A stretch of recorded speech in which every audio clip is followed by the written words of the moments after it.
Yes, thank you. Can you see my screen now? It should be good, right? Yeah. Today, I give this talk for SciSteps, where I would like to tell my own experience about looking for a job and essentially looking for a job outside of academia, looking for a job in the industry. And I joined SciSteps last year as a mentor. I was mentoring master student actually on how to build a successful academic career. But since I made a transition into industry, I decided that I'm more interested in all commercial affairs or all more pharmaceutical affairs now.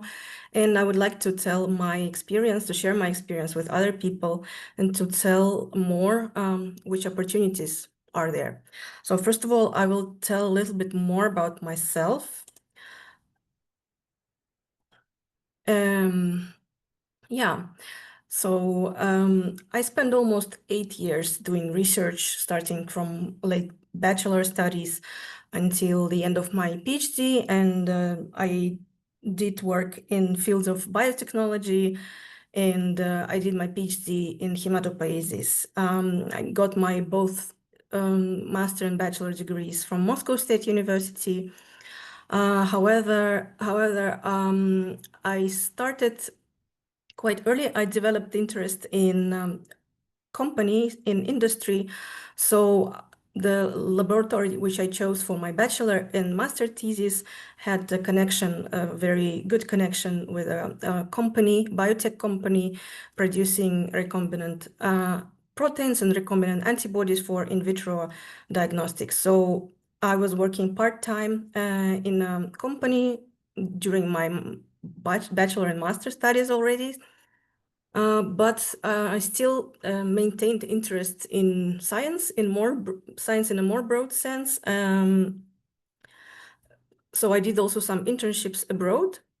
First internship I had was in Heidelberg, where I worked with something completely different. And the second one was in Netherlands.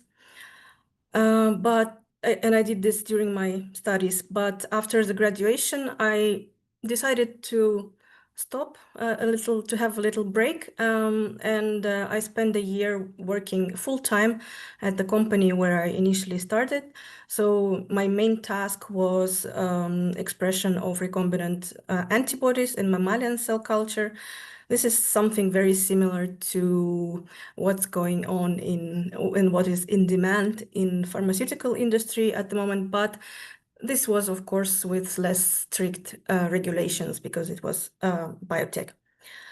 I was always curious to implement my knowledge, implement my skills in a more medicine-related field, in something which is more applicable to humans' health, to humans' biology. So I decided to do a PhD in a completely different field, and I switched to hematopoiesis. I switched to mouse models. I wanted to do in vivo research, as it's more similar to what we can see at an organismal level in humans. Essentially, this was my first time in academia. I mean, fully in academia. And after 4.5 years, I published 3 papers. However, I didn't have much interest into exploring this area anymore. And I decided that I want to go back to industry, however, to enter the German job market. And after quite a long time, it's been 9 months while I was looking for a job, I finally found a job which I like very much, and now I work in a medical communication agency as an editor or reviewer. I will tell about this a little bit more later. So while I was applying for jobs, I collected so much information about the industry. I was exploring so many opportunities. I was reading so much. I was talking to many people, to many professionals from the area. So that I realized I want to share it with something. I also want to kind of organize it in a way. So I hope this would be interest to you. And I already asked you this question. I don't know how many you are at the moment, but you could just write into chat at what stage you are at the moment, and what is your area of expertise. And also I have another question, which is there any specific industry role you would like to learn more about? Because I actually have quite a big presentation, and maybe this will help me to set the priorities, what I will tell more about, what I will tell probably less about. Let's spend a minute here. I will check what's going on in the chat.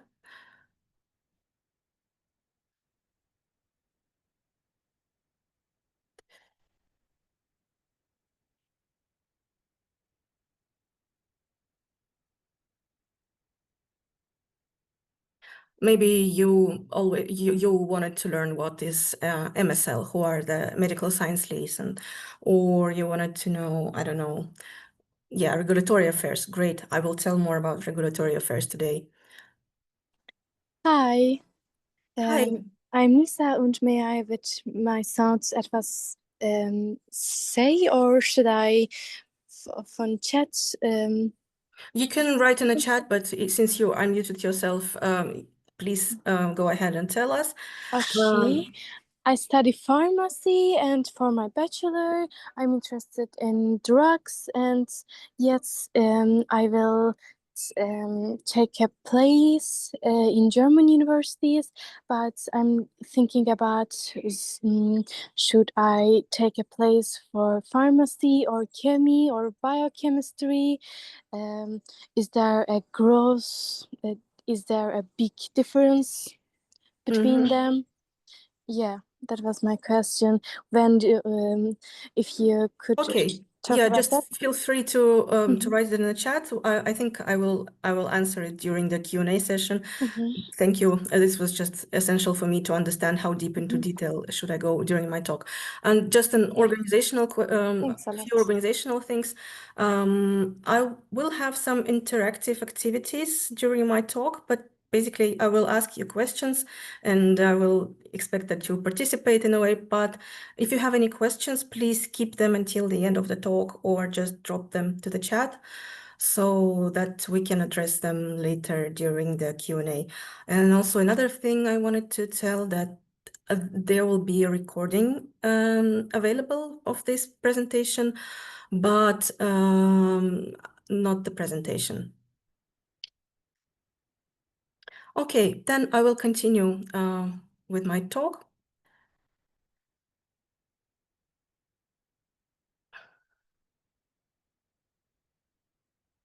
This is just an overview of today's presentation. Please take a minute to familiarize yourself with it. First, I will introduce you very quickly and very shortly to the pharmaceutical industry, but the main part of my presentation is going to be career paths in industry. I will tell a little bit about many different branches which are there. Then tell a little bit about the contract organizations, and at the end, I will share my job experience and how I approach this.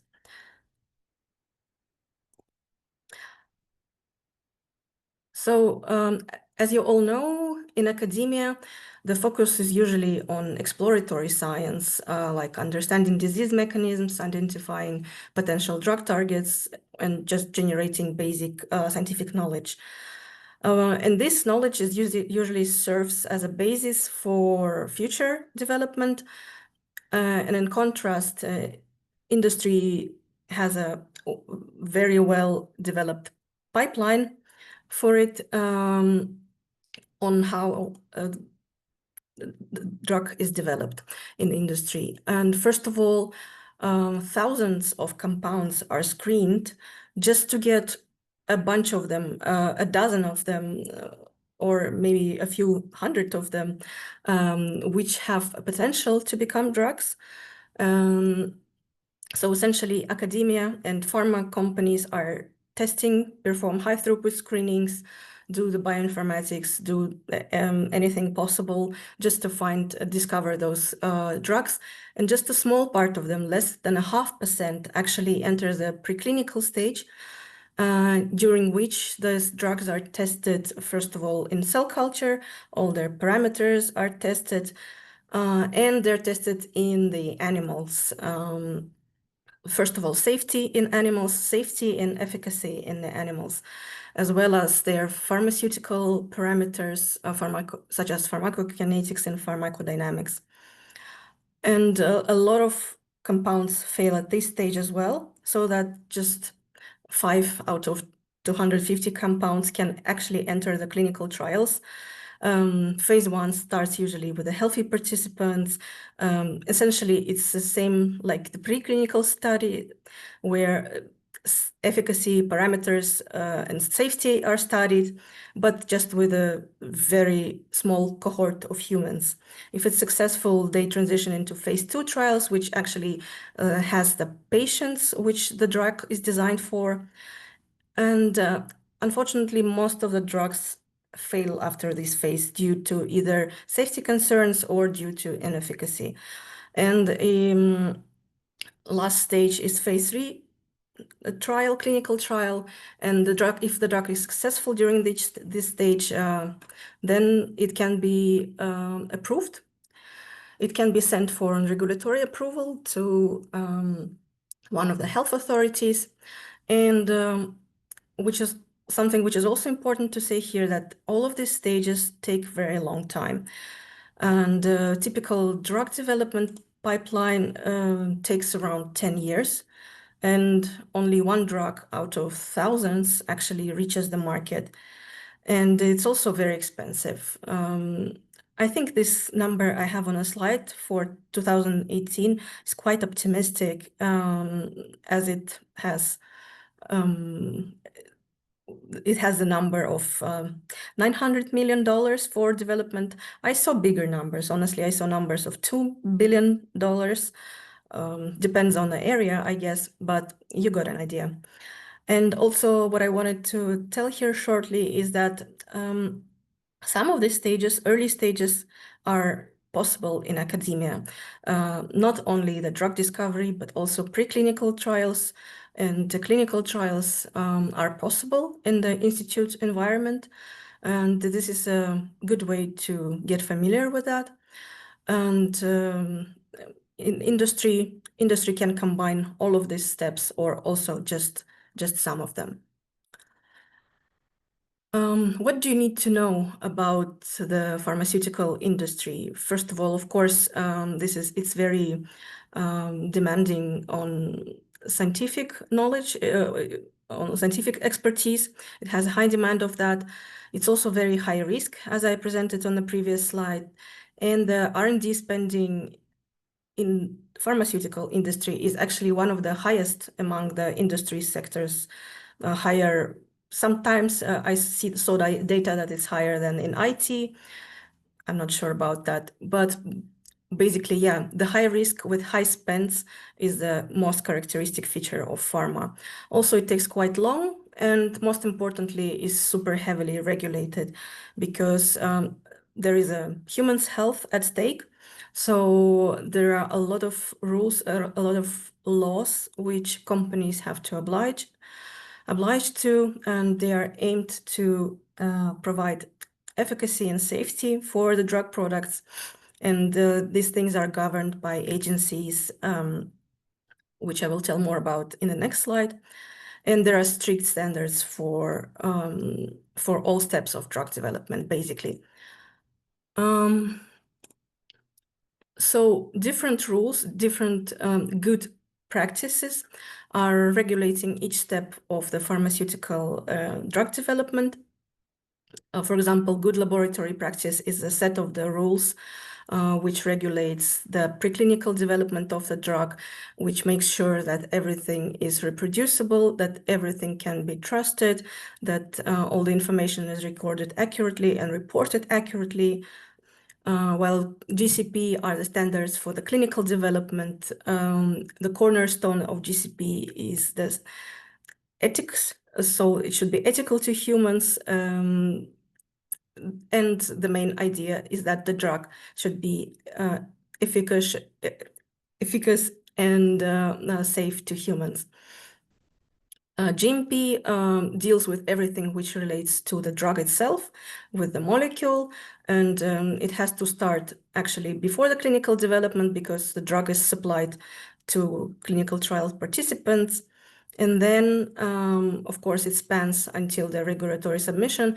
At the step of regulatory submission, all this information is collected and reported to a special health authority, which decides whether to approve the drug or not. And at the post-market stage, the rules of pharmacovigilance take the power. So what is the health authorities? Health authorities, they exist in every country or in European Union. There is a special one. And basically they control and regulate everything which has anything to do with safety, efficacy, quality of medicines or healthcare products. So they are evaluating and approving new drugs. They ensure that all the processes are compliant with the good practices I mentioned above. They also perform the audits and inspection, which make sure that these regulations are actually happen, that they take place. And they also monitor the safety after the approval.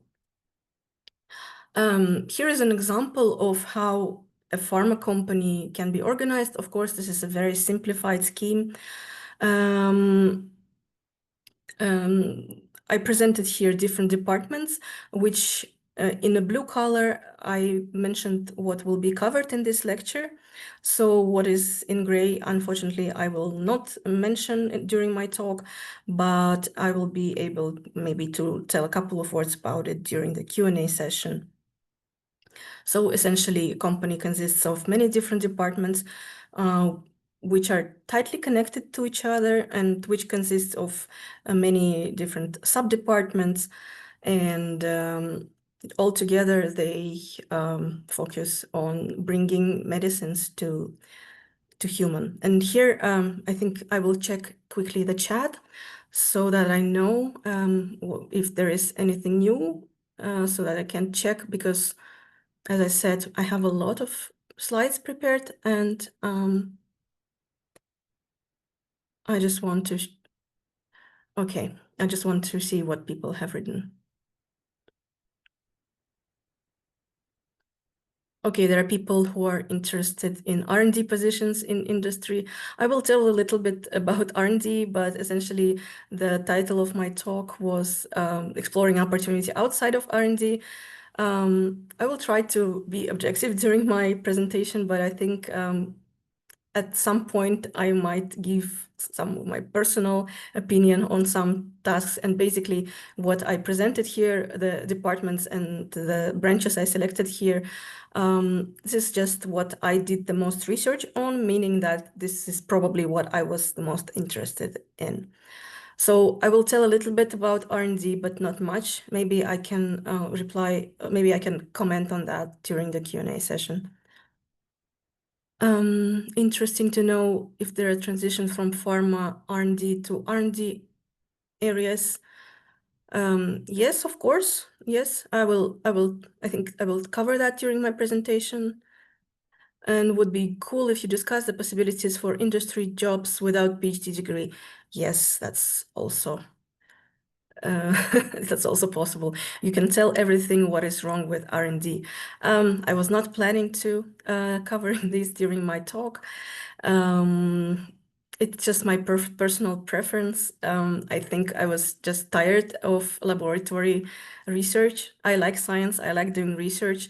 I think it's just I reached a point where when I realized I don't really want to have the lab-related lifestyle. I want to be more flexible. So essentially, that's it. It's all a matter of your personal preference. I just realized I want to try something outside the lab. Okay, good. I close the chat again.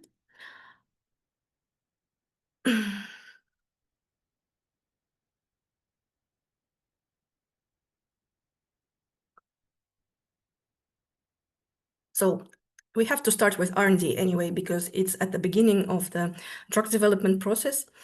And in R&D department, there are two compartments, one of which is discovery research. This is exactly what most of you are probably familiar with. This is all sorts of experimental science, bioinformatics, computational science, everything related to either target characterization or discovery of potential therapeutic molecules. I will not tell much about it. I was not planning to tell much about it. I will just tell probably that this will be how I present during this talk. I will try to explain the main goal of the compartment of the department.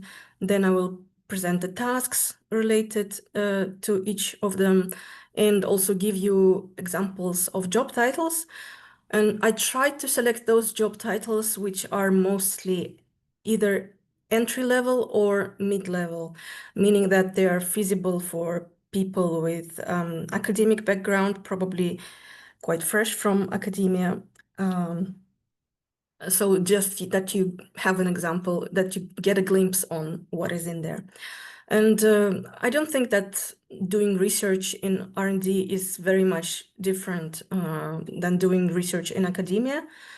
The titles are pretty much the same. It's possible to do a PhD in a company. It's possible to do a postdoc in a company. But it's also possible to work as a regular scientist or researcher. Or if you prefer a more technical role, you can always work as a technician or analyst. Another part, which is probably less known to you, is the preclinical development, which I mentioned at the beginning during the description of drug development process. And at this stage, the potential drug is evaluated for safety and for its pharmacokinetic and pharmacodynamic parameters. So essentially, toxicology is one of the most important things, and pharmacokinetics, pharmacodynamics, but also such parameters, different also pharmaceutical parameters such as absorption, distribution, metabolism, excretion. Basically, your drug can be efficient in cell culture, but then it's not going to be, if it's not going to be biologically available, there is not much sense of it. So this stage is essential to prove how the drug behaves in a living organism, to prove what safety profile does it have, and so on and so forth. This mostly employs cell culture and animals, but this is pretty standardized, standardized experiments, standardized tools. This stage can also be done sometimes not in a pharmaceutical company, but it can be outsourced. I will tell about this a little later. And there are characteristic titles for this department. For example, it will all have scientist probably in their title, but with a special defining word, modifying word, like scientist, AD, ME, or bioanalytical scientist, toxicologist, or drug metabolism scientist. If we go further along the drug development pipeline, after the preclinical development, clinical stage follows, and clinical stage is quite fascinating because the drug is already tested in humans at this stage. So this department has such responsibilities like designing clinical trials, developing the protocols, writing the protocols, submitting them to the respective authority, choosing the site where the clinical trial will take place, monitoring this trial. Of course, everything should be compliant with the GCP. Also, patients, it deals with patients, how they should be recruited and monitored again, and data collection, data monitoring, interpretation is an essential part of it. I mean, I only have one slide about this department, but actually, this is a huge industry, and this is a huge area, huge job area, which has plenty of jobs in. But I would say the most common entry job title is a CRA, a clinical research associate, or in other words, is clinical monitor. There are also, of course, roles on a data management, and someone needs to write the protocols for it. So medical writer is also essential part of this branch. I wanted to tell a little more about what the CRA does, because this is a most typical entry role. And I think the CRA or data manager is the most common entry point to the clinical department. And essentially, clinical development department is still doing research. It's just doing research on humans instead of having research done in samples or cells or animals. But the specifics of this science is very different from what we have usually in the lab. So basically what CRA does is that they monitor the clinical trial sites, either in person or they do it online now. And they need to verify the source documents. For example, a clinical trial site will send the results of the blood tests of the patients, and the clinical trial monitor, the CRA, has to verify that this is filled with the GCP standards, and also probably fill in the table with the results of this patient and other patients. So they also ensure adherence to the GCP, as I said, and write different sorts of report and follow-up letters to the sites, to the clinical trial sites. I had an impression that this area is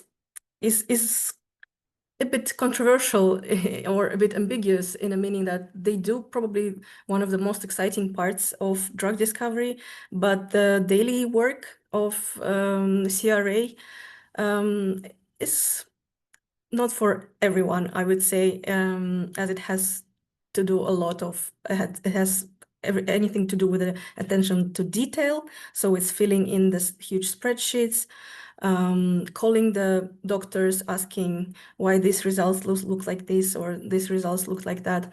I'm biased here, sorry for that. I try to be objective, but I also want to give you a little of overview, maybe a bit of insight of impression that I have gathered. I think this job can be good for someone who is very patient, who has a lot of attention to detail and likes to keep everything very organized. It can be perfect. It's quite a smooth job, quite a chill job, I would say. But this is an entry point to this job.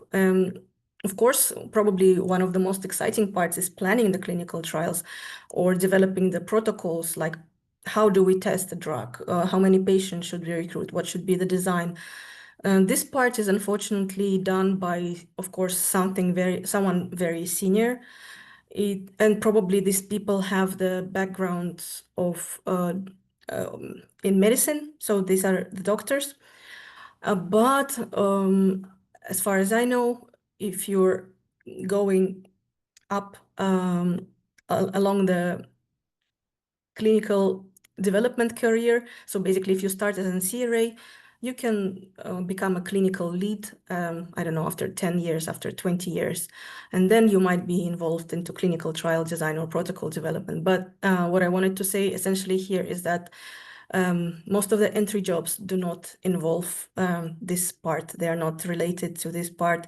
It's just monitoring how the trials go, documenting and making sure that everything is compliant with the regulations. As I said in the beginning, that a lot of drugs fail during the clinical trials. companies, of course, try to tackle this problem, and they try to make sure that the drugs are the costs of the trials are reduced. So they are trying to screen the drugs before, making sure that they are validated in humans beforehand. So kind of doing some pre-screening instead of just sending them straight to the trials. So this is what translational science department is about, is basically trying to verify that the drug or the target behaves the same in a human. So it's basically employing the tools of multi-omics, sequencing, proteomics, and so on, to make sure that the drug elicits the same pathway in human samples as it does in cell culture or in xenografts models. Yeah, so this is one part of the department, which is called translational science and biomarkers. It kind of, I don't know if it belongs to any of this. I think sometimes it can belong to R&D, but essentially it bridges the functions of these three departments.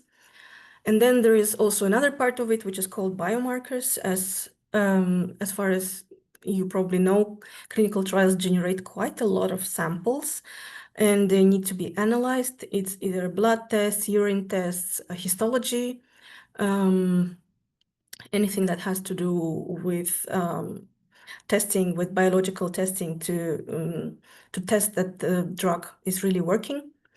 And someone has to keep track of all these samples, to manage all these samples. So this is where the biomarkers department steps in. And yeah, as I said, it's about generating the human relevant data. And also biomarkers department, for example, can provide, it has connections to biobanks. So it can get human samples from the biobanks to do the target validation during the discovery research stage. And another important thing which is also done during this stage is developing companion diagnostics. And companion diagnostics are tests which are used to identify those patients which will either benefit the most from the clinical trial. For example, some patients carry mutation in p53, and this mutation is most likely to be targeted using this drug, or this test is also used to choose the patients, to screen the patients which will probably have the most serious adverse reactions. Because if we include people which have serious adverse reactions, then our percentages on drug-related adverse events will be high, and it will make it harder to get the regulatory approval. And examples of job titles here is translational scientist. Translational science, I think it's more similar to R&D, more similar to exploratory work, which is usually done in academia. But also there are more technical role in a biobank, in a biomarkers subdivision. Someone needs to manage those samples, so sample management, who make sure that everything is marked correctly, that everything is kept it's documented using the GCP regulations, or someone who contacts the biobanks and make sure that the samples are delivered. Yeah, also sample management includes sending samples, receiving the samples, and so on, and storing them as well. And of course, helping scientists to choose samples, which samples have to be used to prove certain hypotheses. Then a stage which is very closely related to clinical development, which is medical affairs. Have you heard anything about the medical affairs? You probably heard about the role of medical science liaison. And my question here to you is, do you know what's the difference between the medical science liaison versus sales representative. I will open the chat now. Looking forward to your answers. Not really.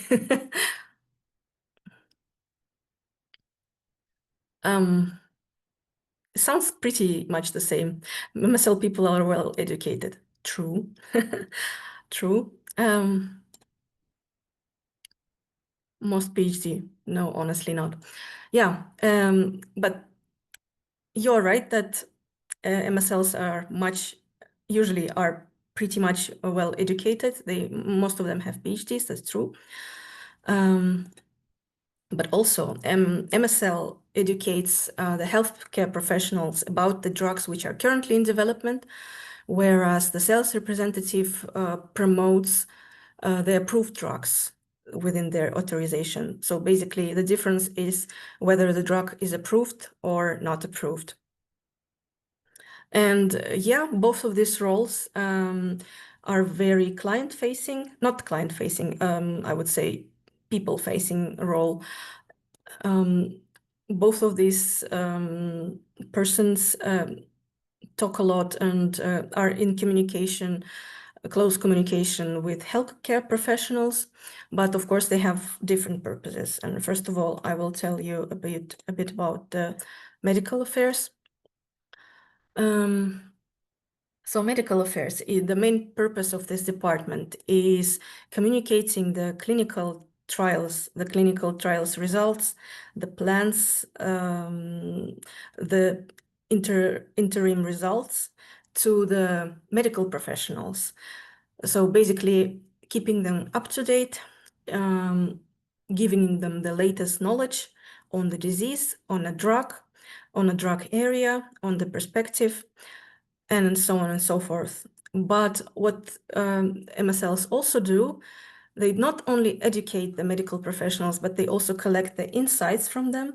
Because, for example, they can collect such information as, patients usually prefer injections against the pills in this kind of disease.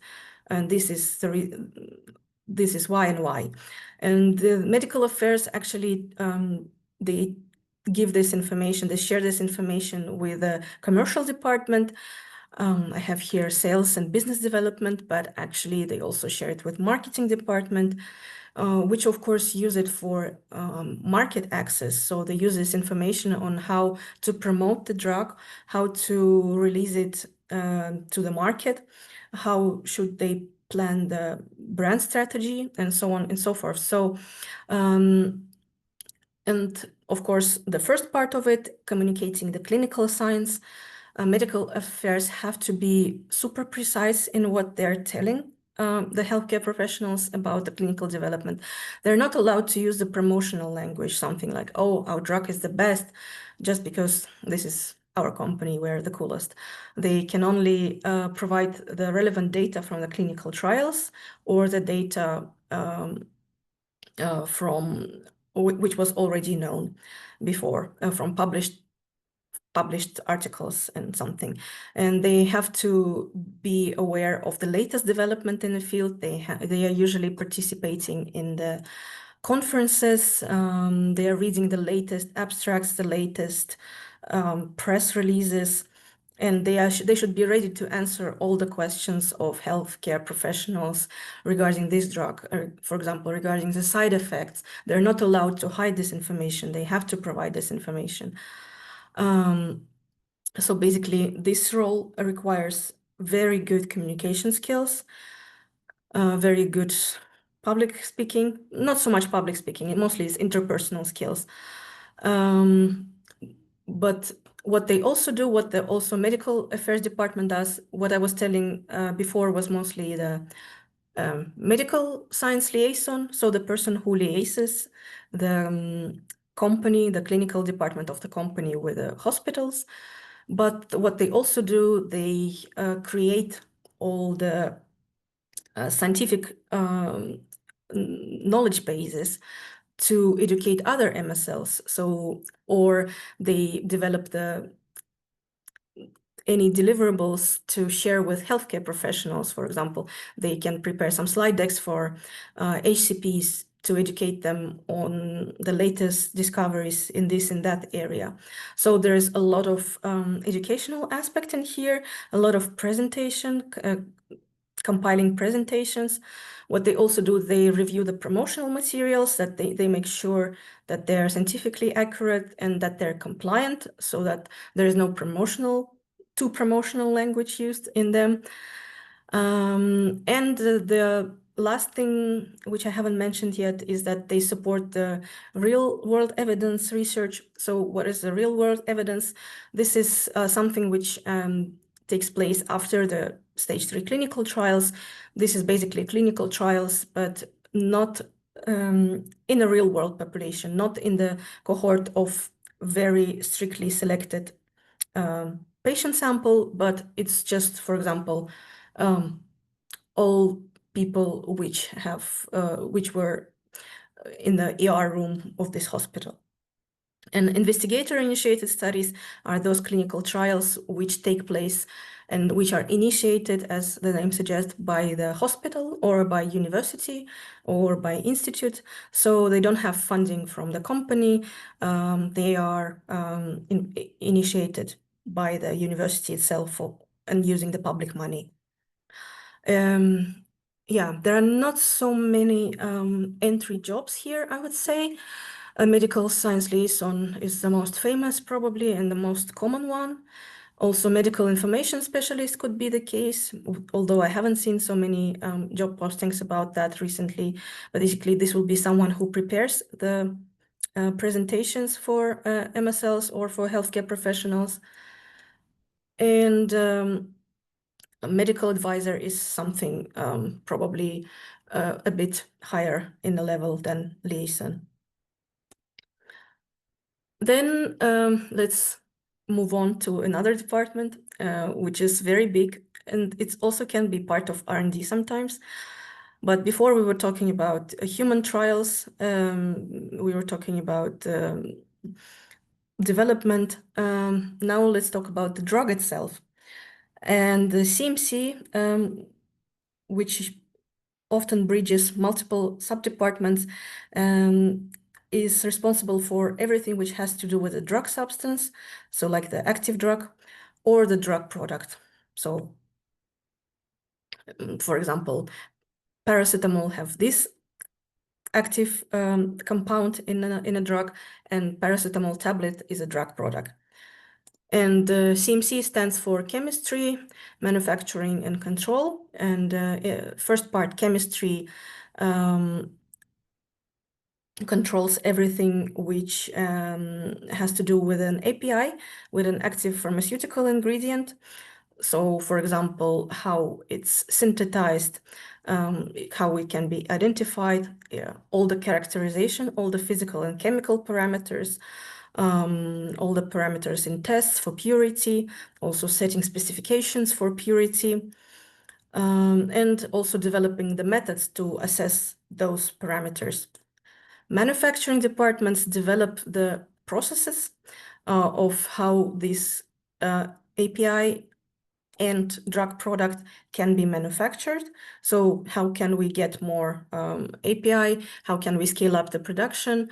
And how can we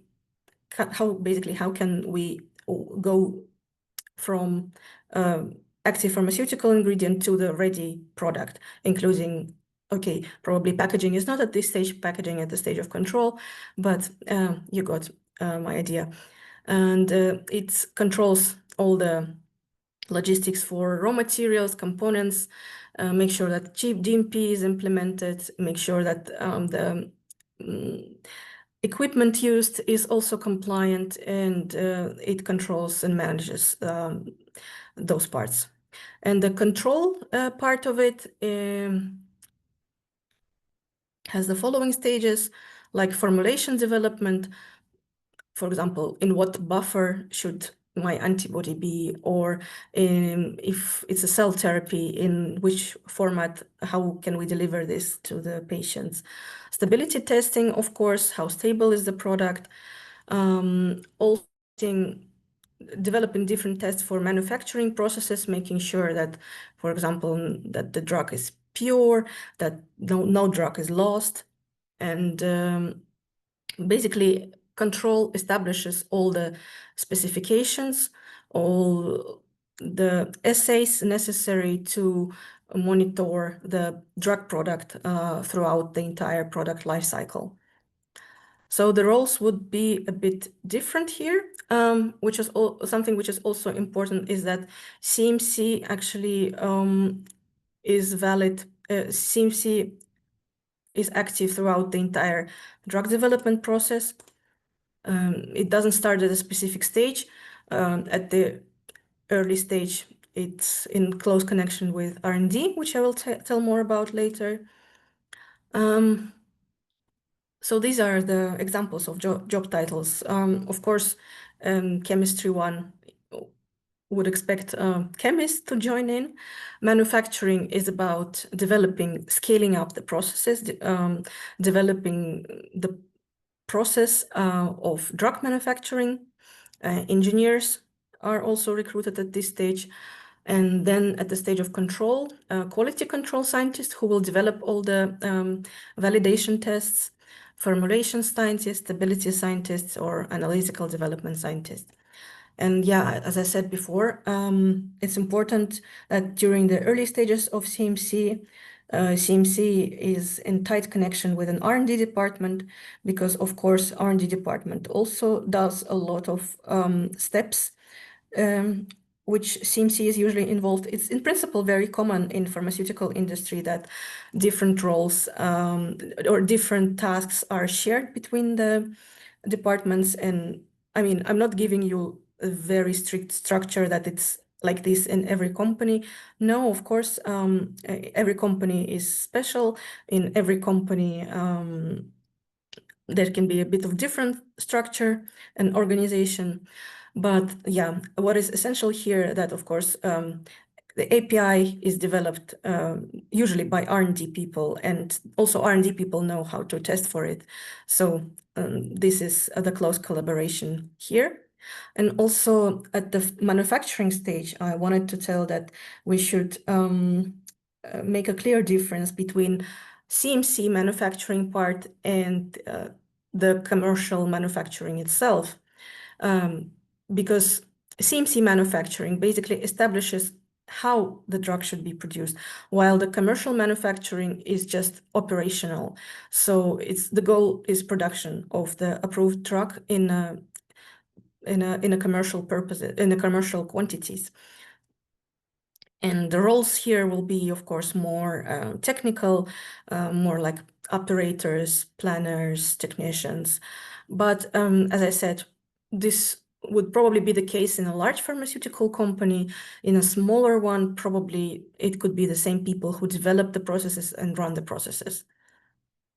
And then CMC control and CMC and quality control department are also distinct from each other. CMC control develops the tests, develops the analytical methods, while the quality controls perform the routine testing. So testing before the batch is released, testing for stability and other parameters. And the roles here are also more like discipline specific, chemist, microbiologists, or analysts, or just a documentation specialist.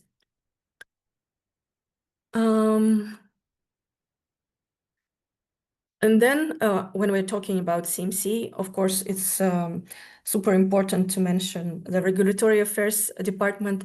It's very tightly connected with the CMC department. CMC departments basically provides information, all the information related to the drug product, whereas the clinical development department provides all the information about the testing of the drug in humans on status of the clinical development. And regulatory affairs collects the information, the results from both of these departments, and also preclinical development, actually, which I haven't put here, and prepares the documents for regulatory submission. to the different health ministries. There are different sorts of application documents which can be sent to the health authorities. I will not spend too much time explaining this. I just wanted to give just a quick idea of what regulatory affairs is. So basically, they need to make sure that the drug the company has produced is compliant with the regulatory standards. It has to convince the health authority that the drug is efficient, the drug is safe, and probably that there is a demand for this drug. So yeah, again, here is the repetition of what I just said. And yeah, they also provide some guidance on clinical trials requirements. And of course, they develop the regulatory strategy. Because I mentioned at the beginning that typical drug development process takes around 10 years. Of course, there are more quick pipelines at the moment, especially for like breakthrough drugs or for some drugs which have unmet need, highly unmet need, and this can be accelerated. The regulatory approval can be accelerated. I think the latest example is the COVID vaccine, which was approved in a very quick period. And the examples of job titles here is regulatory affairs specialist or manager or regulatory CMC scientist. It must be really said that CMC and regulatory affairs are super tightly connected to each other. And oftentimes people who do the CMC also do regulatory affairs, and maybe the other way around as well. So, for example, this is the structure of common technical document. Common technical document contains all the information regarding the new drug product, which is sent to the health authority, and it consists of multiple modules. And usually, if you're a biologist or you're a chemist, you will be most likely involved into writing the module 3 of the CTD, because it has descriptions of all the quality tests performed for the drug. This is a lot of it is typical laboratory methods, chromatography, and so on. While there is also non-clinical part, the preclinical studies, and the information on clinical study report, or studies, of course, which is the most essential on making the decision. What are the main qualities needed for people who want to work in regulatory affairs? So regulatory affairs involves a lot of writing, and it's quite of technical writing, very precise, one need to have a good attention to detail.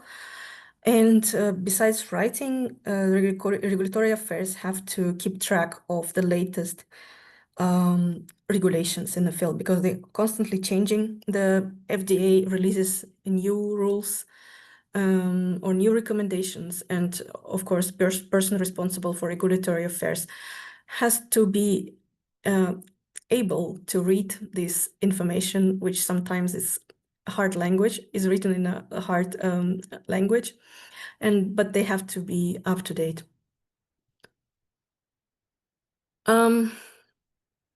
Given how many quality standards are there in pharmaceutical science, someone, of course, needs to monitor all that the entire company basically operates in compliance with the regulations. And this is where the quality assurance department steps in. And it's important to say that this quality assurance is different from the quality control. Quality control is just the routine testing, while quality assurance makes sure that all processes and systems used to develop and monitor the products comply with the standards, and they comply with regulatory expectations. So these are people who develop all the documents, all the SOPs. CAPA is the they make investigations if something doesn't work as planned or the quality is not maintained. Quality management system, it's a document which explains in detail how the entire company, how the system for the entire company works, quality management system.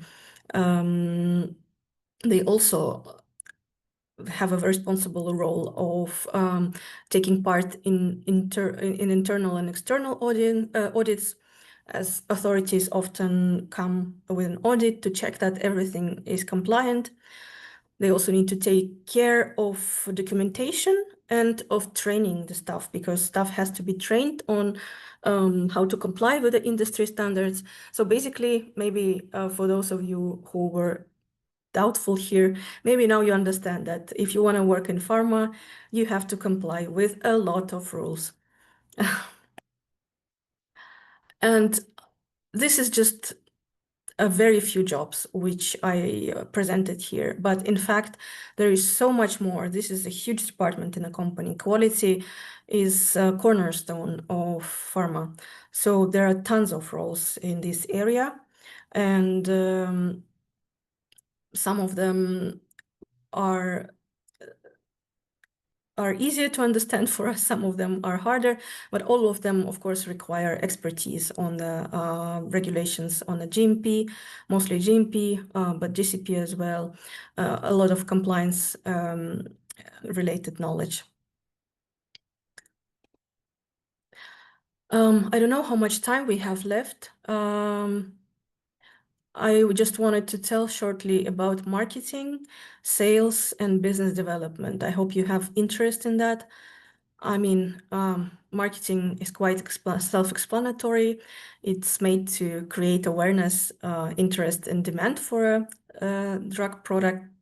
And marketing department is very cross-functional. It has tight connections with many different departments, as it has to collect information and has to maintain the exchange of information with many different people. And they perform different functions, such as they have to analyze the market to assess what the unmet needs are, who are the competitors, what can we sell the drug for, what could be the price. Then they need to define the unique selling point of the drugs to launch the planning. So basically collaborate with other departments to coordinate the marketing strategy of the drug. And they also develop the promotion strategy, like what kind of materials they need to develop, what kind of channels they need to involve, and so on and so forth. And also, of course, they support the life cycle management of the drug, basically expanding the label or rebranding or competitive defense. And the roles here, I think they're quite generic to any marketing department in any other company, but basically, anyway, these roles require solid scientific knowledge oftentimes, just to make sure that the information provided or the strategies provided are super compliant with the regulations. Then, what is the difference actually between sales and marketing, do you know? And who are the target audience of sales and marketing? What is the target audience of each of those? What is the difference between these departments?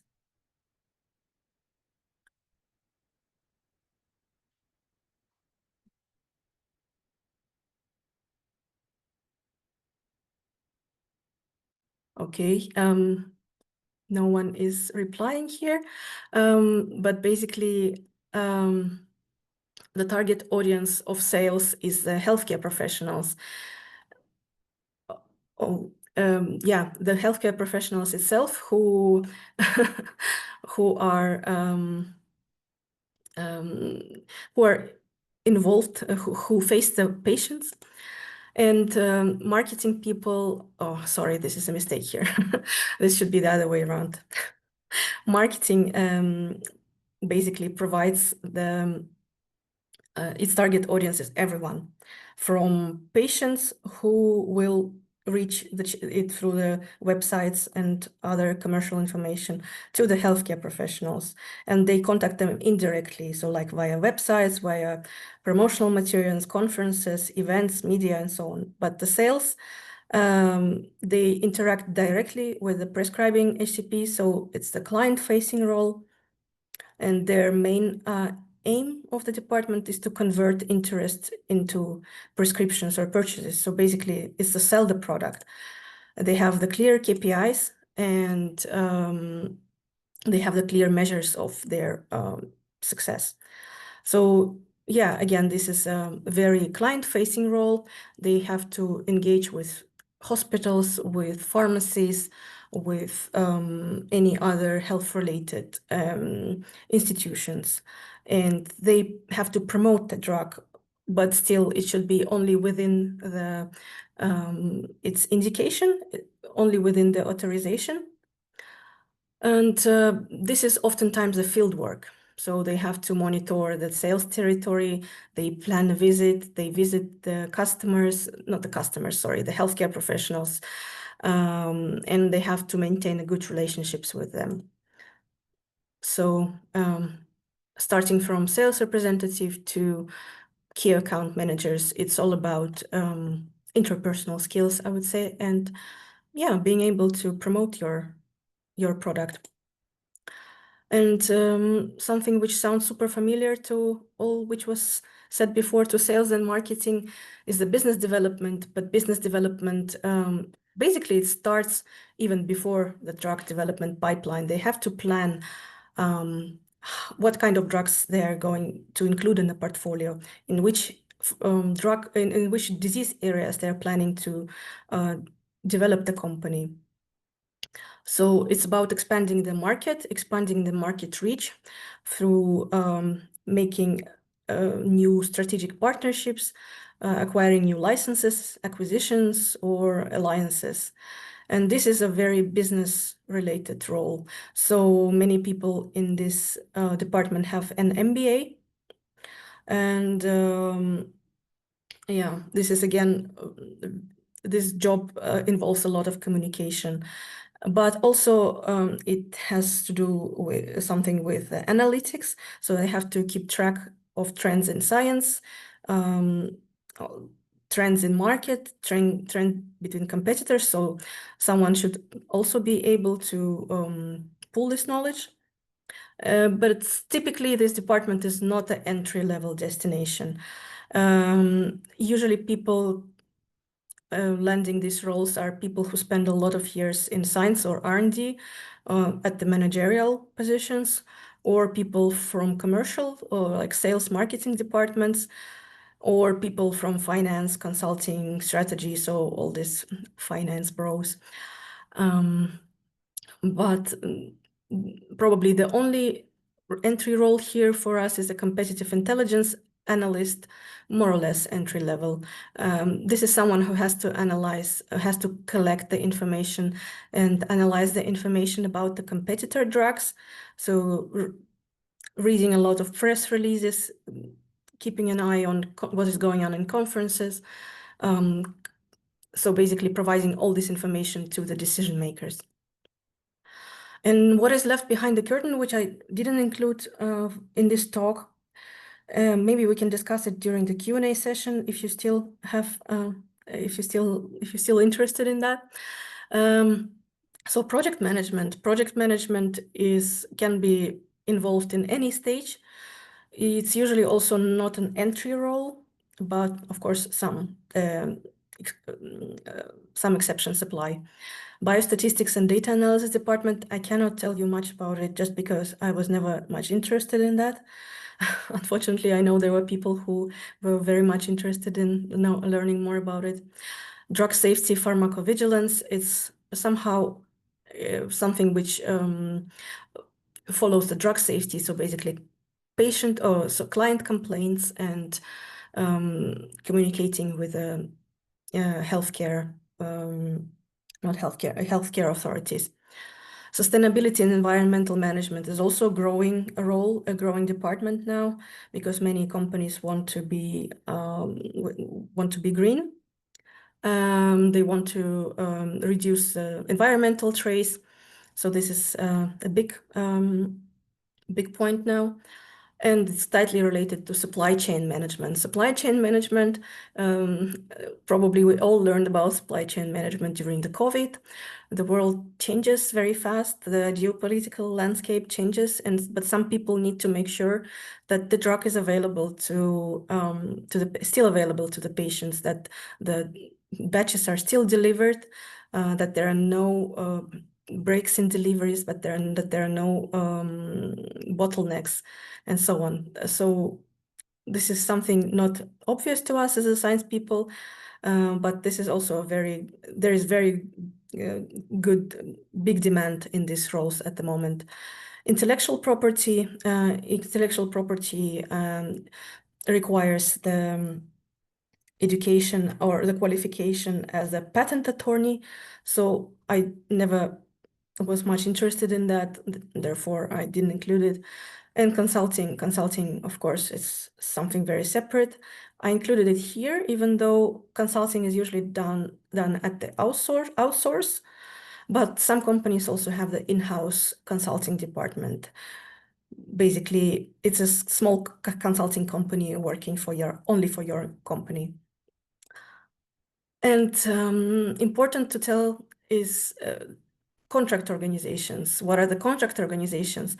So basically all steps of the pharmaceutical development, of the drug development, can be outsourced. Even the discovery research can be outsourced. For example, you could hire a company which will develop you the DNA libraries or something else.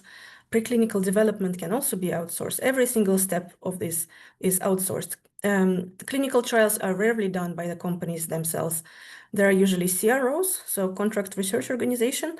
Mostly they support the clinical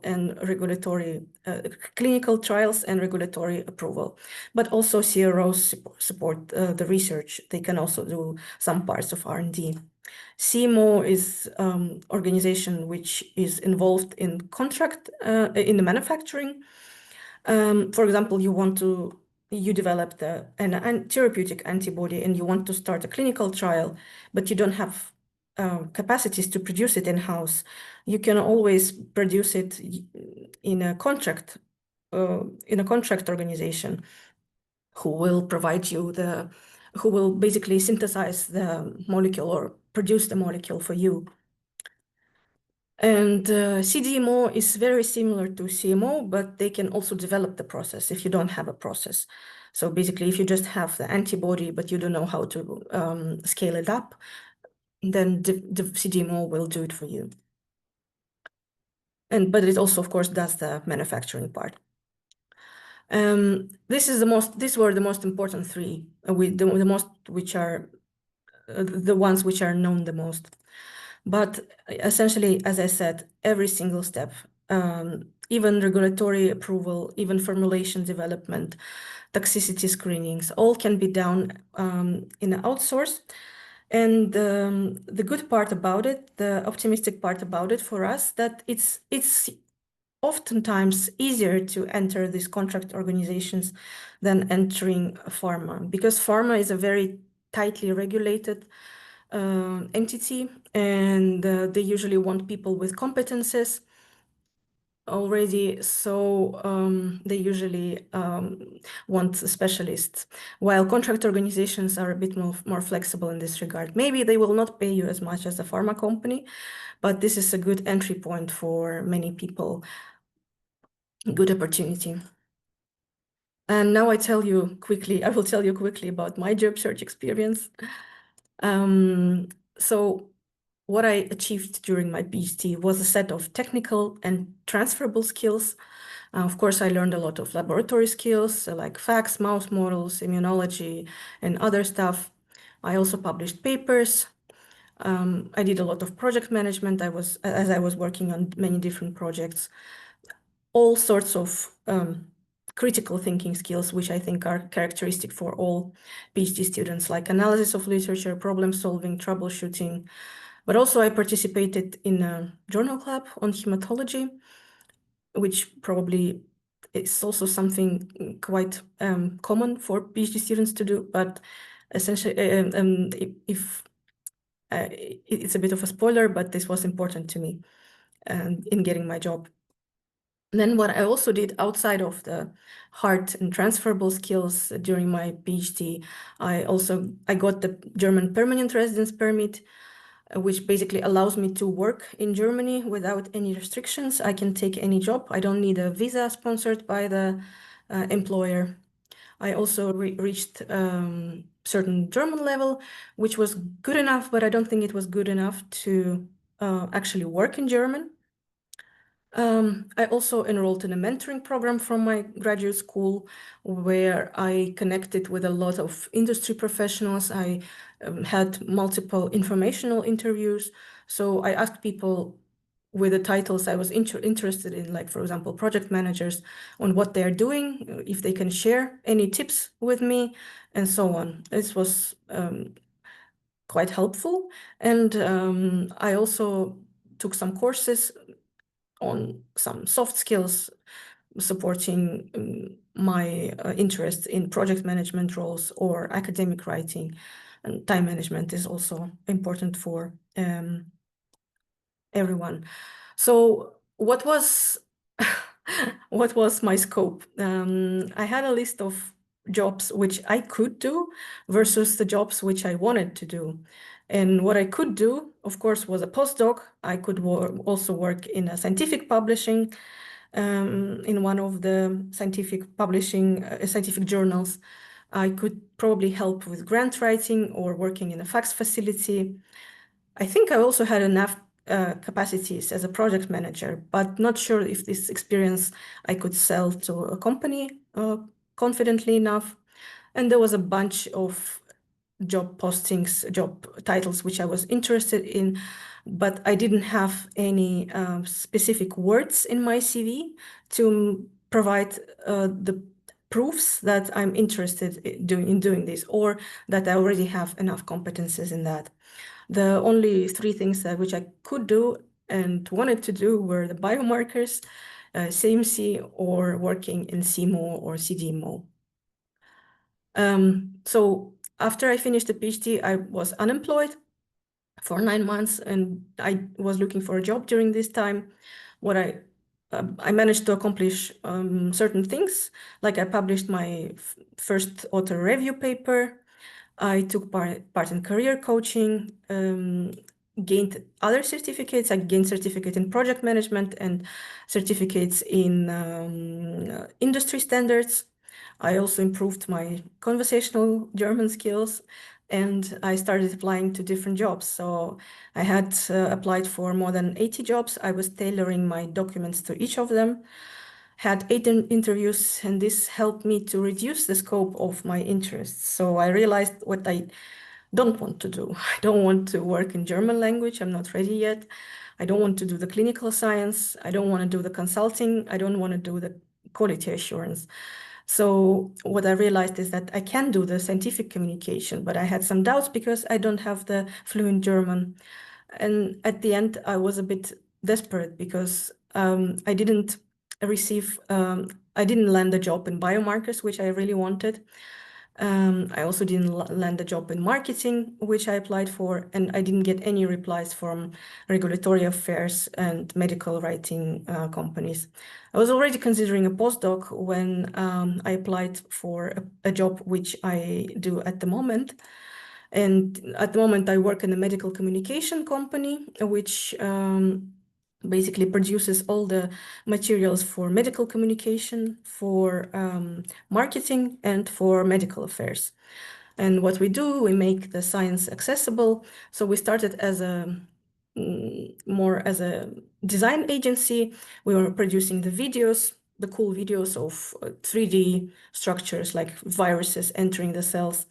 But now we also support this with a solid scientific findings. So we combine both.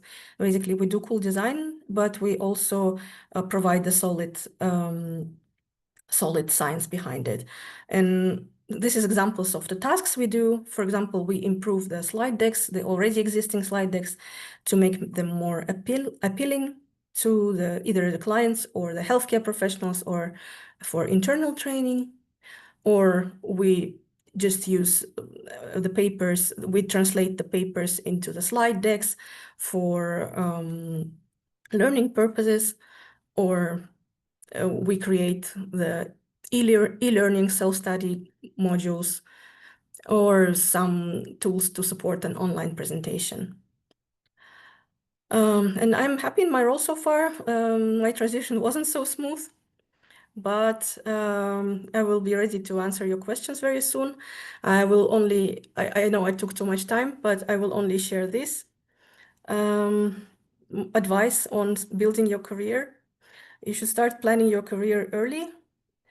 Always know what are your gaps and what are your strengths, and evaluate your personal values and act accordingly with them.